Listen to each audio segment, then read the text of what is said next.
ang report sa grupo namin at nag-start po ako sa implementation of strategy. So, the implementation of strategy, meron siyang organization architecture and organizational structure.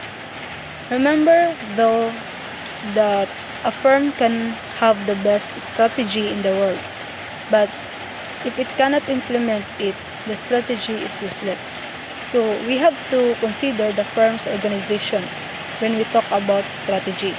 We use the term organization architecture to refer to the totality of a firm's organization, including formal organizational structure, control systems and incentives, organizational culture, processes, and people. Let's look at each of these elements individually, starting with organizational structure. Organizational structure refers to the formal division of the organization into subunits like product divisions or functions. The location of decision-making responsibilities within the structure, for example, whether it's centralized or decentralized, and the establishment of integrating mechanisms to coordinate the activities of the subunits, including cross-functional teams and or pan-regional committees. As illustrated by the arrows in figure, the various components of organization architecture are not independent of each other. So, hindi sila naging independent sa matag isa. Each component shape the others. An obvious example is the strategy regarding people. This can be used proactively to hire individuals whose internal values are consistent with those the firm wishes to emphasize in its organizational culture. So, dapat internal values are consistent. The people component of architecture can be used to reinforce the prevailing culture of the organization. So, as you can see here in this illustration, a firm organizational architecture is comprised of the firm's structure, incentives and control system, culture, people, and so controls. Controls are the metrics used to measure the performance of subunits and make judgments about how well managers are running those subunits. So, incentives. Incentives are the devices that reward appropriate managerial behavior. They are often linked to performance incentives. Number 3 is processes, are the manner in which decisions are made and work is performed within the organization. They include things like the process of deciding how to allocate resources or evaluate managerial performance. For organizational culture is the norms and value systems that are shared among the employees of an organization. We'll talk more about the role of organizational culture and strategy later. People include not only employees but also the strategy used to recruit, compensate, and retain those individuals and the type of people that they are in terms of their skills, values, and orientation. In some strategic fit, recall from the topic. So, to be successful in our product, we need to find a strategy that made sense given the conditions in the market. Kung babasahin natin dito yung strategic fit, so we can say that there must be a fit between market conditions, strategy, operations, and organization if a firm is to achieve superior performance.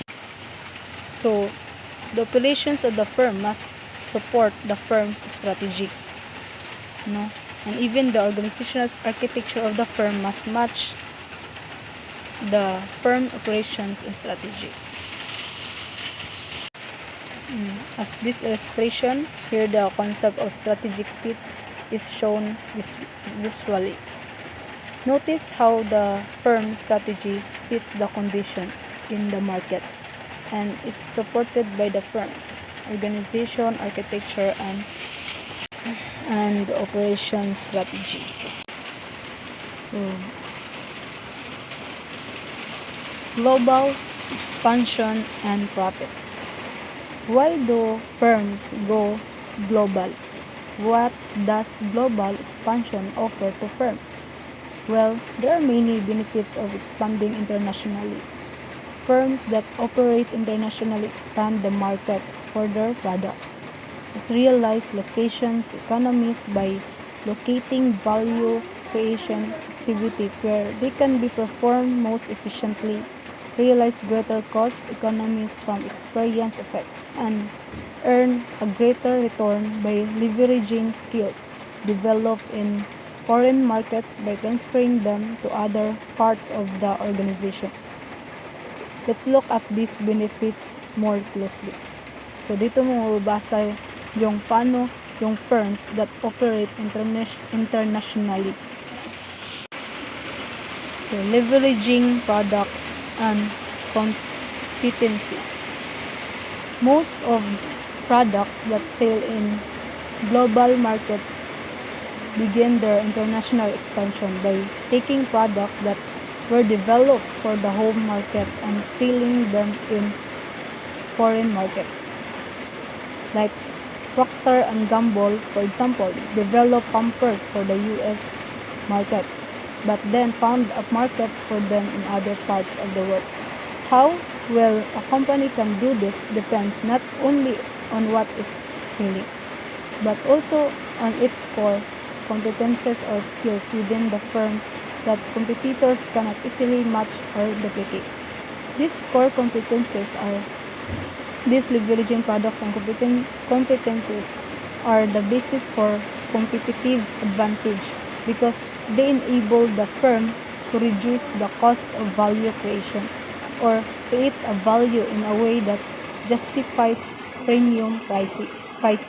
For example, McDonald's has a core competence in managing fast food operations that has allowed it to set up shop in more than 120 countries and rely on the foreign markets for more than half. So when you see leveraging products and competencies, so sila yung nag-increase ng growth. No? A firm can sell products or services developed at home in foreign markets. So success depends on the type of goods and services. So, yun. No. In location economies come from performing value creation activities in the optimal location for that activity. Wherever in the world that might be, you already know from earlier chapters that countries differ in terms of economic, political, legal, and cultural factors. What firms have to do is identify where each value creation activity should be located to best take advantage of location economy. So if the best programmers are in Silicon Valley, then programmer activities should be located there. If the best assemble operation are in Mexico, then locate assembly in Mexico and so on. So that's the location economies. Is a firm should locate value creation activities. Firm that successfully do this and can lower the cost of value creation, can enable a firm to differentiate its product offering from those of competitors. So that's location economies come from performing value. Another, by locating value creation activities in their optimal locations, firm will either lower the cost of value creation, which can help them achieve a low cost position, or firms will be able to differentiate their product from others. When a firm is able to take advantage of location economies in different parts of the world, it creates a global web of value creation activities, where different stages of the value chain are dispersed to those locations where perceived value is maximized or where the cost of value creation are minimized. Keep in mind that transportation costs and trade barriers can complicate this picture. Even in a particular location offers an optimal environment for a particular activity, transportation costs or trade barriers may make it less desirable. Similarly, it's important to consider political risk when making location decisions. An unstable government can make an otherwise attractive location less attractive. So, as you read this, another location economies.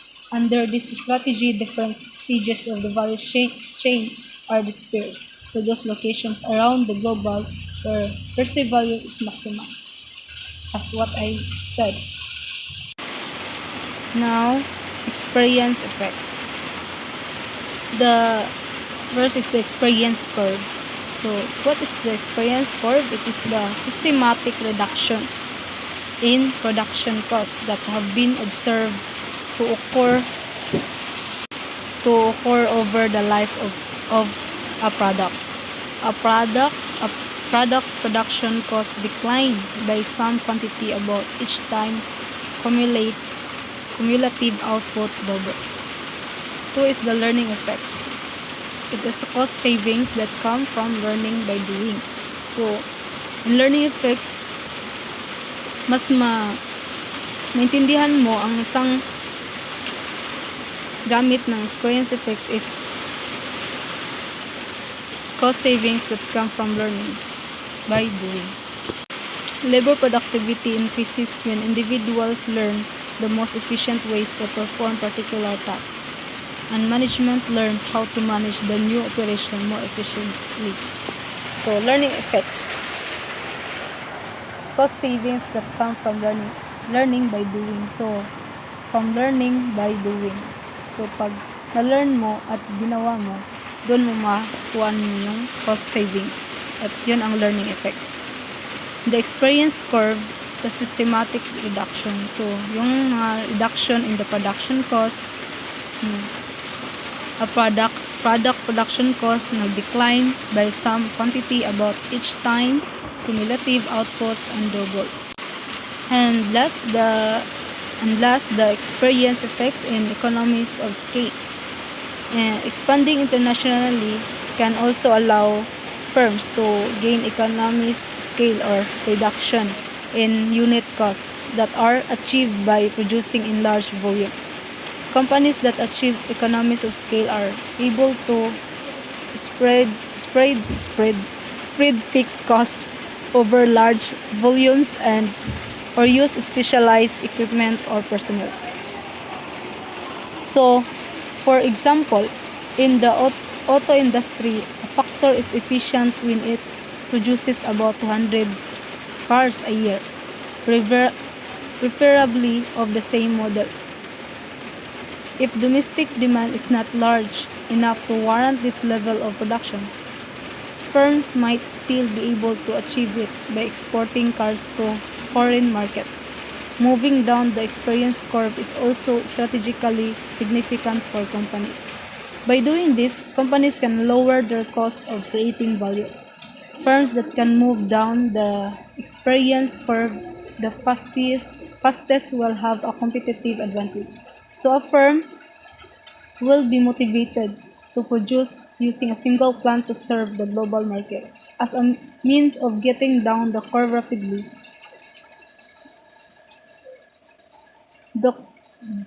so in economies of scale, it is the ability to spread fixed costs over a large volume. So serving a global market from a single location is consistent with moving down the experience curve and steadily. So yun ang economies of scale, expanding internationally.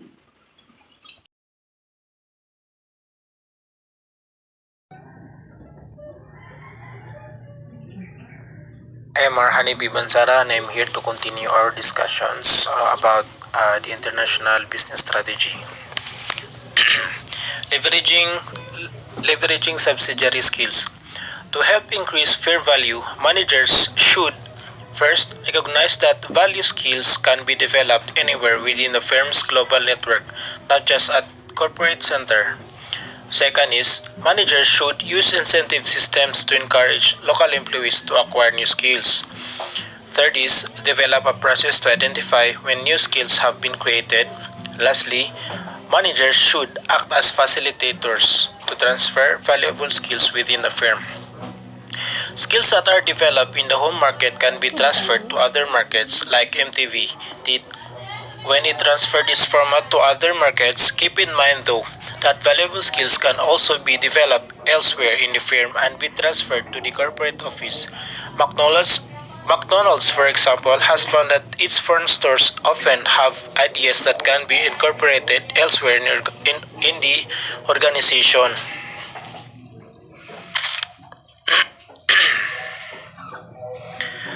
Um, In France, for example, slower sales recently prompted a shift toward a more inviting atmosphere with an upgraded menu.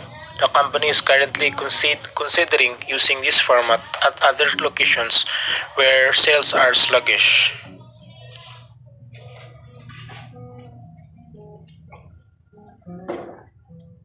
I am Arhani Bibansara and firms that expand internationally can increase their profitability and profit growth by entering markets where competitors lack similar competencies, realizing location economies, exploiting experience curve effects, transferring valuable skills within the organizations.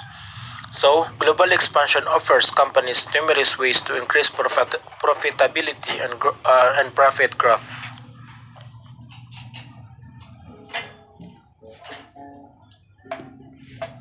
Firms that expand in Firms that compete in the global marketplace typically face two types of competitive pressures. First is the pressures for cost reductions, second is pressures to be locally responsive. These pressures place conflicting demands on the firm. You may be thinking by now that by expanding into foreign markets, firms can quickly realize location economies and experience effects. However, firms that compete internationally face two types of competitive pressures: pressures for cost reductions and pressures to be locally responsive. Unfortunately, these pressures usually place conflicting demands on the company.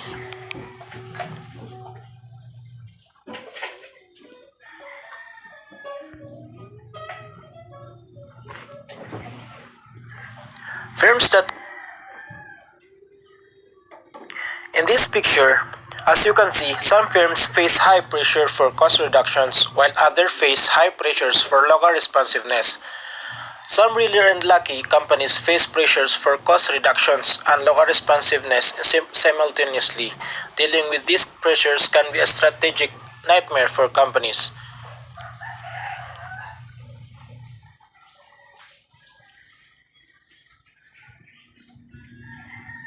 In this picture, as you can see, some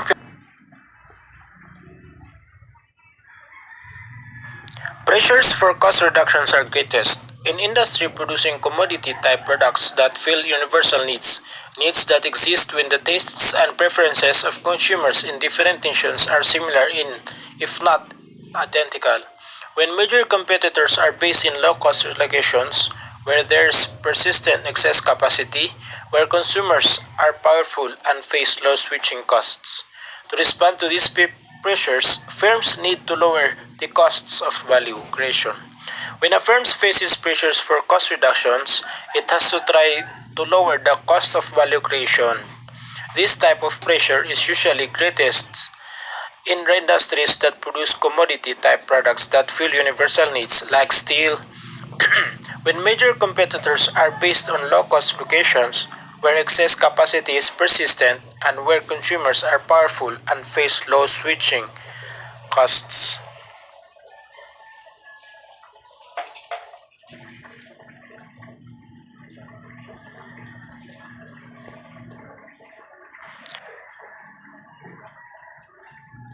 companies face pressure for local responsiveness, they incur the cost of differentiating their products or strategies. Pressures for local responsiveness come from differences in consumer tastes and preferences, differences in traditional practices and infrastructure, differences in distribution channels, and demands from host governments.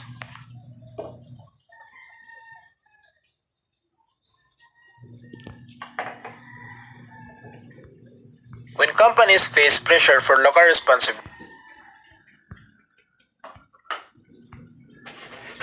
differences in consumer tastes and preferences. When consumer tastes and preferences differ significantly between countries, firms face strong pressures for local responsiveness. Differences in infrastructure and traditional practices. When there are differences in infrastructure and or traditional practices between countries, pressures for local responsiveness emerge. While many products like Coca-Cola are accepted around the world, when consumer preferences and tastes differ significantly between countries, companies have to adapt the product mix and or the marketing message. Auto companies sell a lot of pickup trucks to individuals in the US, for example, but have to market them as utility vehicles in Europe.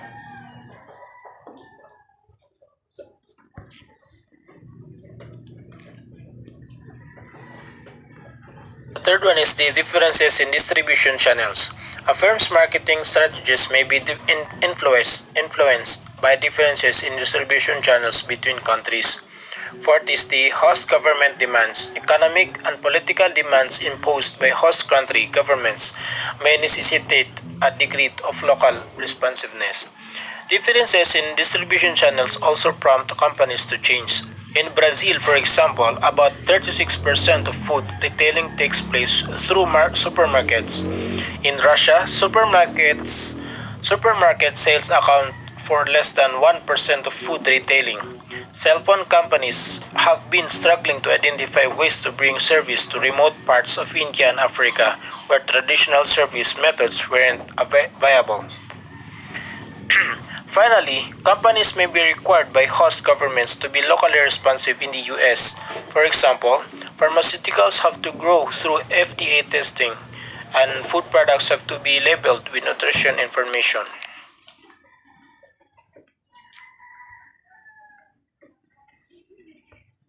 The third one is the differences in distribution channels. A firm's market. How do the pressures for cost reductions and local responsiveness influence a firm's choice of strategy? So, how should companies compete in foreign markets? Well, there are four basic strategies. First is the global standardization, second is localization, transnational, and lastly, international.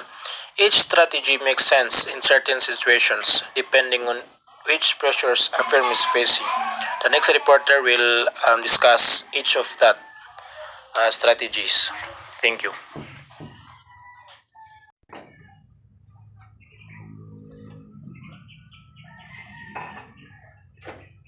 Global standardization strategy. So question, when does a global standardization strategy make sense? It focuses on increasing profitability and profit growth by reaping the cost reductions that come from economies of scale, learning effects, and location economies. So the goal of global standardization strategy is to pursue a low-cost strategy on a global scale and makes sense when there are strong pressures for cost reduction and demands for local responsiveness are minimal. Global standardization strategy. So question, when does a global localization strategy? So when does a localization strategy make sense? It focuses on increasing profitability by customizing the firm's goods or services so that they can provide a good match to tastes and preferences in different national markets. It makes sense when there are substantial differences across the nations with regard to consumer tastes and preferences and where cost pressures are not too intense.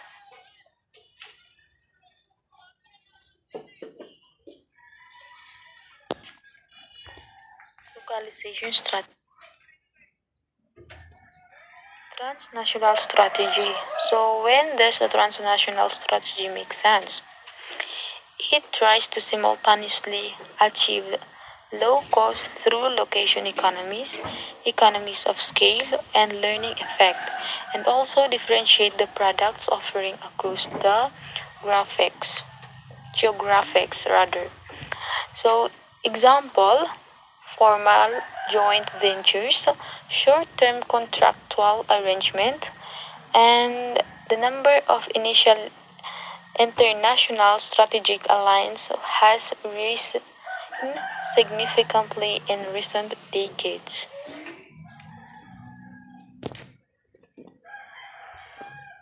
Transnational advantages of strategic alliances. So, question, why form a strategic alliance? So, strategic alliances are attractive because they facilitate entry into a foreign market. It allows firms to share the fixed cost and associate risk of developing new products or processes, and brings together complementary skills and assets that neither partner could easily develop on its own. It can also help establish technological standards for the industry that will benefit the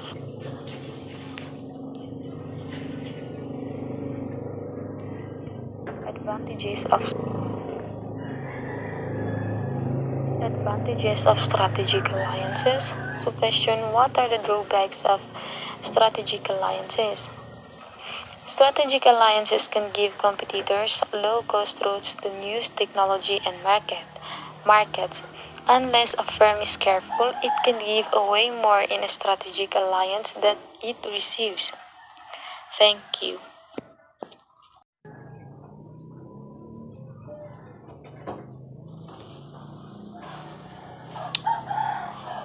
Good afternoon, everyone. This is my part, making alliance work. So, when you say making alliance work, ito ay tinatawag na pakikipag-alyansa between the relation of business. An alliance means it is a relation in which people groups or countries agree to work together. So there's a question. Question is how can firms increase the success of their alliance? The key to increase and success for their alliance is to ensure that on partnership is successful. Kumbaga ang pagkakaroon ng good alliances and success is need to develop the right working relation. So meron tayong three factors to the function of success alliances, which is partner selection, alliance structures, and the manner in which the alliance is managed. So, the first one is partner selection. So, there is an explanation to this topic. When you say partner selection, sa pagiging good alliance it should be objective, transparent, or clear and fair. The main reason for having a proper selection is to identify the best matching partner and avoid unsuitable partner, getting to know potential partner and understand strengths and weaknesses. The second one is alliance structures. A good alliances should be focused on how the relation among your partner to be organized, govern, and manage your businesses. Extract a significant, credible commitment from the partner in advance. The third one is the managing the alliances. Ang pagkakaroon ng good alliances as managing is also a managing. It is also a profession and corporate function required to define vision, structure, goals, way of working, and metrics. It's required as manager from both companies to build international and interpersonal relationship. So there are following example of primary activities. There are logistic, marketing and sales, customer service, and product. So primary activities involve creating the product, marketing and delivering the product to buyers, and providing support and after sales service to the buyers of the product. So this is exception. The exception is logistic, because the logistic is involved is operation for how many people, facilities or supplies. So when different stages of value chain are dispersed to those locations around the world, well, where value added is maximized, where cost of value creation is maximized. Pressure for local responsiveness. Such pressure arises from varying difference in traditional practices and infrastructure and customer preferences and taste. So excess capacity. I'm sorry. Excess capacity. Example, if you own a cosmetic company and order 200 product but you sell 150 product, you may determine that you have an excess capacity of 50 product.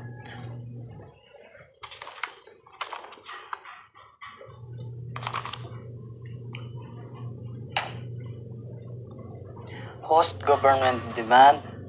Economic and political demand imposed by host country government may necessitate degree of local responsiveness.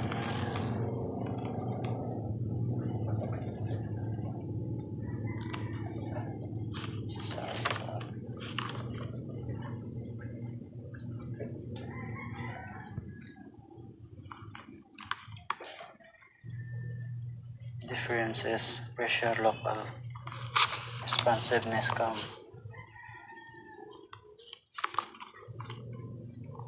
So excess capacity, host demand, government demand. Different in consumer taste preferences, strong pressure for local responsiveness emerges when consumer taste and preference differ significantly countries.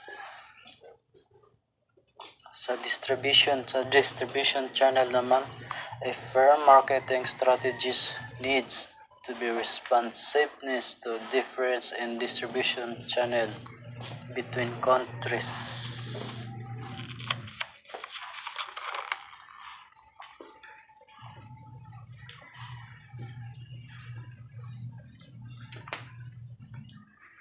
When pressure are high for local responsiveness but low for reduction,